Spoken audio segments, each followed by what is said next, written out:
our friends which are your favorite episodes, and they tell us a few. We'd hear more and more and more.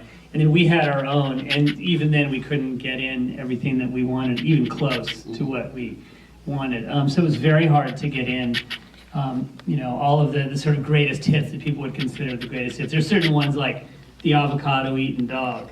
I mean, I knew when they asked me to make this film, there was no way we were going to leave the avocado-eating dog on the cutting room floor. That was not going to happen. Or the lint lady. Or the lint lady. There's certain ones which are just so iconic. There are certain ones that I really wish we could have found a way to get in, but we couldn't quite, like the one with the elephant trainer.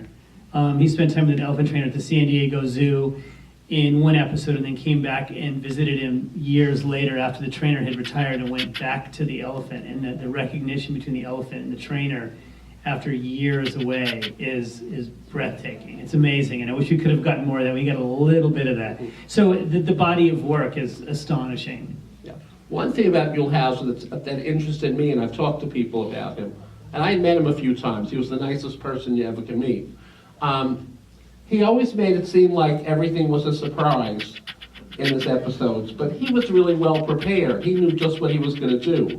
Yeah, he really did. That was part of his trick, I think, was he would walk into a place looking like he just got off fell off the turnip truck, like in the Simpsons episode. But he really spent hours preparing for researching the background of these places, whatever it may be, the persimmon orchard or the mattress factory or the lint lady. He researched, but then when he walked through the door, he seemed like he just sort of accidentally stumbled on the place. As it turns out, there were many times that he did, in fact, really stumble on the place as well. But most of the time, he did very careful research, but wanted to give off the impression that he just sort of rolled off the turnip truck. It was very, very effective. It disarmed people enormously. And they felt very comfortable and relaxed with him instantly, because he seemed like he was just genuinely wanted to know everything, even though, in fact, he often knew a lot more than he let on. Yeah. Well, one of the things that surprised me about Muehlhauser is he would go up to a total stranger or somebody he wanted to interview and ask them all about his life, but he never told anybody about his life. He was a very private person. Yeah, he was very private. As the producer Phil Noyes was talking about, when the camera stopped, he stopped. He was not public Muehlhauser, he was private Muehlhauser. And he really wanted to keep that separate, I think, for his own kind of sanity. Like there's a line in here where he comes up to someone in a restaurant and he says, "Tell me what you're having for lunch." And he says, "Oh no, I met you, I want to talk about that." He says, No, I don't want to talk about that. Tell me what you're having for lunch." He always deflected attention away from himself. Is that why you left out his personal life? Yeah. He left it out, when he was alive? Yeah, I know about his personal life. I mean, a bit. I knew him a little bit personally, and it didn't seem relevant to what we were trying to get at, which was really in this film his working methods. What was unique and special about his broadcast talent? How's he going to be remembered in the industry? I mean, I can't think of any other. I've been in the TV and documentary world for many years, and I've never come across anyone who has anything close to his unique style, which we talked about, his way of touching people. No one touches people. No one turns around to the cameraman and says, "Hey, come over here and get this." I mean, just everything he did. He would do entire shows without any edits. If you guys noticed in the Frank Sinatra film and the motel film that we saw beforehand, you can go minutes and minutes and minutes go by without any edits. He was editing while he was on location, and that's because he was so hyper prepared. He knew exactly where he was going to walk around the room. So he was a real genius inside the camera. When the camera was on, there's no one else like him. It was amazing. Yeah. How unusual is it? You never see the creator of The Simpsons on film or on television. So how hard was it to get him? Because he was a huge fan. He was a huge fan. Matt Groening never talks to the press, even if it's a big Simpsons anniversary. I mean, every once in a while he'll do things in public, but it's very rare. He's very shy. And so we thought we had no chance. But I knew he was a Huel fan.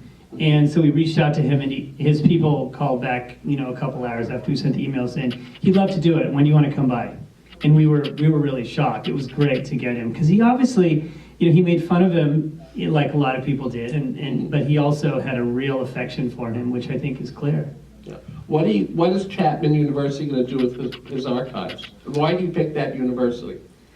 You know, as the president of Chapman, Jim Doty, said, about a year before he died, it was very Huel. The whole story is very Huel. He went to the city of Orange, which is a beautiful historic town in Orange County. It's near Santa Ana. And he went there and he did a whole segment about the city of Orange, but didn't mention the good-sized university that sits in the middle of Orange. And so Jim Doty was watching the piece about Orange, expecting to see wonderful things about Chapman, and there was nothing. There was no mention of it, as if it wasn't there, which is so strange. And so Jim Doty called him and said, "Hey, what's up? You did this piece about our wonderful little town, but you forgot us. What's wrong?" And so he said, "Oh, I'm really sorry. And he said, "Why don't you come down? We'll have lunch and I'll show you around the campus." And they just struck a bond. And Jim Doty, who's the president of Chapman, where I teach, is an incredibly charming, incredibly persuasive guy. And he got him, they talked, and then they developed a friendship that was strong enough that he wanted to leave all of his, not all of his shows, a number of his shows to Chapman. He didn't have kids. And what surprised you most when you went through the archives? What did you come away with and you say, I had no idea Uelhauser was like that, or he did this?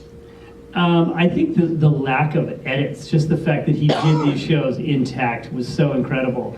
And also, when you're looking at footage, you see the show that ends up on the air, but you're also seeing the outtakes, the material that doesn't get on the air. And I was really struck by how he was really so curious, and he had so much of the same personality as he was getting ready for a show as the material that got on the show. When he was just talking with people before the cameras were rolling, he was the exact same. And that's why the cameraman said you never turn off the camera when Huel was around. You just had it always rolling because you never knew when something was going to come up. Yeah, I think it was amazing that he went from Tennessee to New York. Because I remember when he was in New York, because I was in New York. Yeah, New York was really brief. You have a good memory. Well, we used to make fun of him, yeah. We thought, always this person, but yeah. Yeah, his New York episode was really brief, and people watch this film and they say, he was in New York? But it was really brief, and I think he always, to be honest, had his sights set on L.A. Mm-hmm. New York he did fine there, but it was not his home. Yeah. Now, when did this film? The film premiered Thanksgiving Day, right, on KCET? On KCET, yeah. Yeah, and now has it played at festivals? I mean, what do you want to do? Yeah, played at a with lot of festivals in the fall, and we're going to be doing more festivals with it. A lot of screening events around the state. We hope to screen it in the Capitol for legislators, and hope to screen it at different historical societies and national parks. We hope to do a good distribution for it in the state, and also in Tennessee. So it's already aired in Tennessee and a lot of PBS affiliates. Will his TV shows keep showing? I mean, they were always timely. I mean, it's not. Yeah, KCT shows them 7 nights a week at 7 p.m. and they will never run out of work. We have John Mazer here from KCT. It could be years before you have to do the same show, John. Still one of our highest rated shows. I mean, truthfully. And we show Jeff's film maybe 2 or 3 times a year as a special event, and it's really hugely popular. It's great. I mean, we just showed the Jacaranda episode because, in fact, the LA Times, I guess, Jacarandas are now in uber bloom, and it's fantastic. Just seeing that 10 days ago, I think. Yes. Anybody have a question? Anybody want to know about Uelhauser? Come on. I want to acknowledge someone here. Shanice, if you could raise your hand. She's a Huel fanatic. She has a blog called Where Would Huel Go?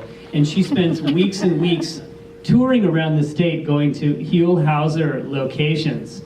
She and I just did an interview on All Things Considered a few months ago. And she's, so if you have any questions about episodes, she might even be better to talk to than Where I would am. you go? He would go all over. I actually, as I said, Jeff, earlier, I have spent about the last 5 weeks just touring around California. I'm going to do a complete circle. I should hit Calexico tomorrow. So I'm going to try to do a complete circle around California and make it back to LA. Who is his audience? Who is his audience? Well, you know what? KCT is kind of an older skewing station, even though in our new we're trying to get younger as well, kind of KCRW-ish. And I really think, I mean, there's a young man here who did his project on Huell Hauser. I think he's a 3rd or 4th grader, and that was fantastic. And I think because that Huell is available 7 nights a week on You want to stand up KCET, if you're here? Oh, he's saying, hey, hi. All right, that's so cool. I mean, to me, he's like who the California Gold Scholarship could go to 10 years later at Chapman. What's your name? Jonathan. So tell us about your project. Well, I had to do a biography report, and I chose to do Huell Hauser, and I just really love Huell Hauser. Why do you love Huell Hauser? What made you love him? He shows amazing places about California. And did you watch it by accident one day, like most people do? Kind of. That's terrific. Well, good for you. Maybe you'll be the next Huell Hauser. Howdy. Say howdy. Howdy, I'm Huell Hauser. That's great. I'm so glad you came. Thanks for joining us tonight. Anybody else have a question? I have a question. This is the movie gal. She has tough ones. Oh, okay. Yeah, I just want to know if any of your students were discovering him for the first time and what their experience was. Yeah, my students used to say, Huell Hauser, I think my grandfather is a real fan because they go, no, or, father or mother. Yeah, a lot of them were discovering him for the first time. And I work in a film school. The film school is about 1,500 students, and a lot of them are interested in broadcast news. And they're just kind of blown away by his style because they see what's out there. There's nothing, they know there's nothing out there like him. By the way, I think there's a real gap if anybody is interested in, wants to be the next Huell Hauser. I think the state needs a storyteller like him. Doesn't have to be a he, by the way. Could be a she. Can be, any age. And I hope someone steps up to the plate. Yeah. I hope someone wants to step up to the plate. I think it would be great. We need Huell Hauser. He died a little over 2 years ago. Here in Palm Springs, and we need another storyteller like him. Question? But hold on. Does he have a star on the Walk of Fame in Palm Springs? I'm sorry, I don't know that. Does anybody here know that? He doesn't? No, not yet. That's silly. Not yet. That's the glass is half full answer. Not yet. Not yet. Perhaps that will. Anybody else? Okay, here we go.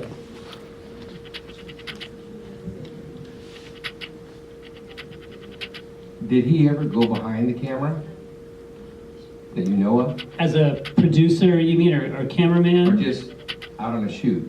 Did you just grab the camera and say, hey, this is what I like? Or hey, Oh, let me just try it? A little bit, just curiosity, but not really. He had really expert cameramen. He had cameramen who stayed with him for a really long time. Right. How was his relationships with those guys? And then how many cameramen had fun with him? I mean, got to experience him for the time that they did? Yeah, he had, for a career that lasted some 30 years, around 82 to 2012, about 30 years, he had a shockingly small number of cameramen.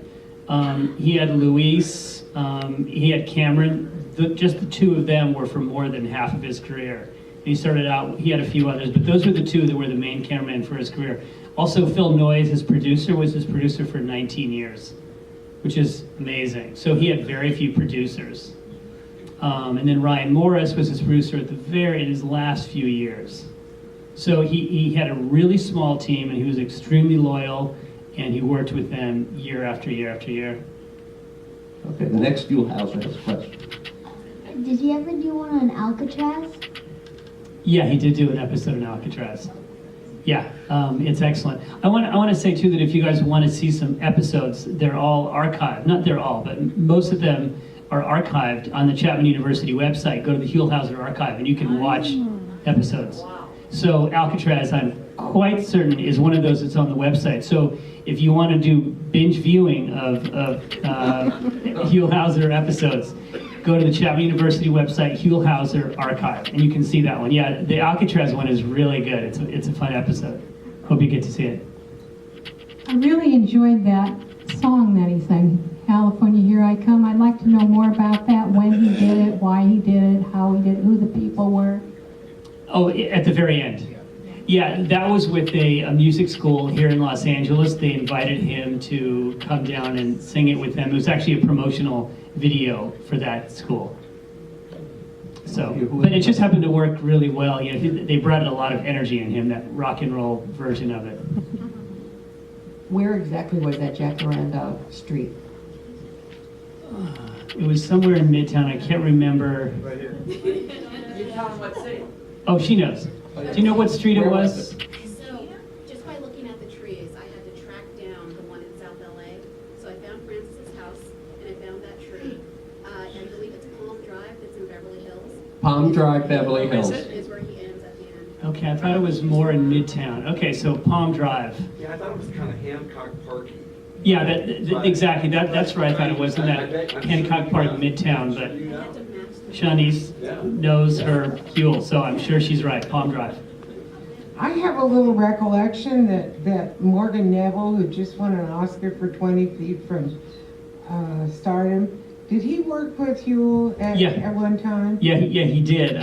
He worked with them before Phil Noyes, a ways back, just for a short amount of time. But that's very, very good. He directed 20 from Stardom, which won the Oscar last year, and he had worked briefly with Huel. Yeah. We have a question over here.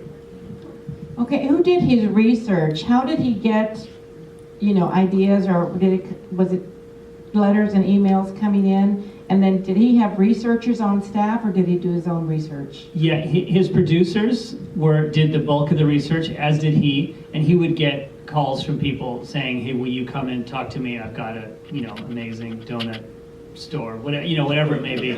So he got a lot of calls. He did research. His producers did the bulk of the research with him. He was on the road a lot. You remember when he went on the road, he had his cameraman, but the producers stayed back, so they were fielding more stories while he was away. He'd be gone for a few days a week, and they'd be back in the office researching. And some ways they would hire extra people, researchers, to work with them.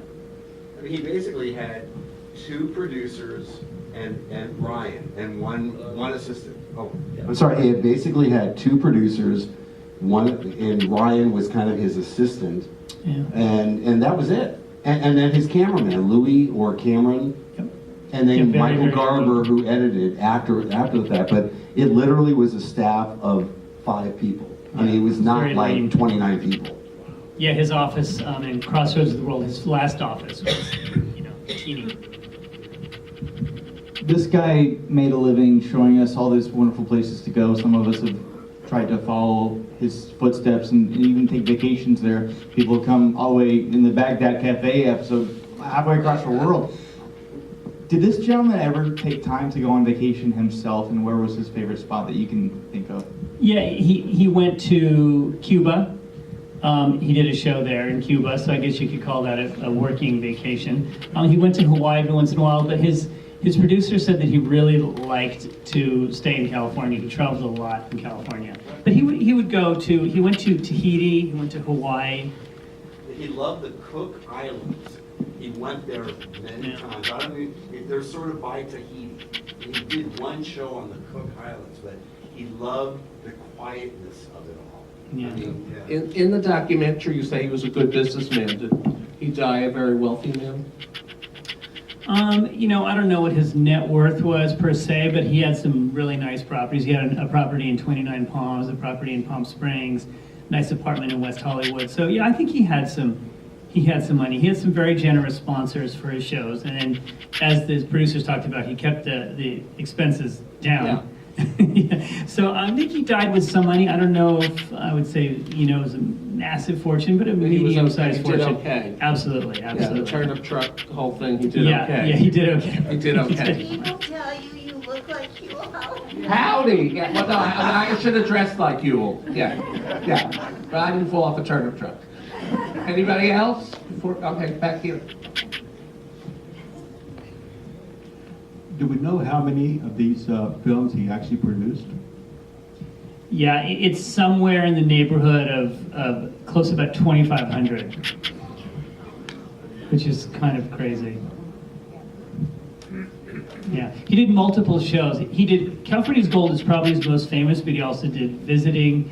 He would also do multiple episodes on the missions, on Palm Springs, on the beach. I mean, so he did all kinds of strands. He had an incredible leeway for a TV personality to do series as he felt the need. And KCET, his home station, were very supportive of what he wanted to do.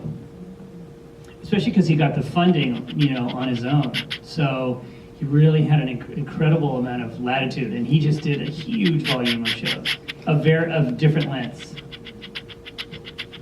The show was very spontaneous, and he's obviously a really good sport.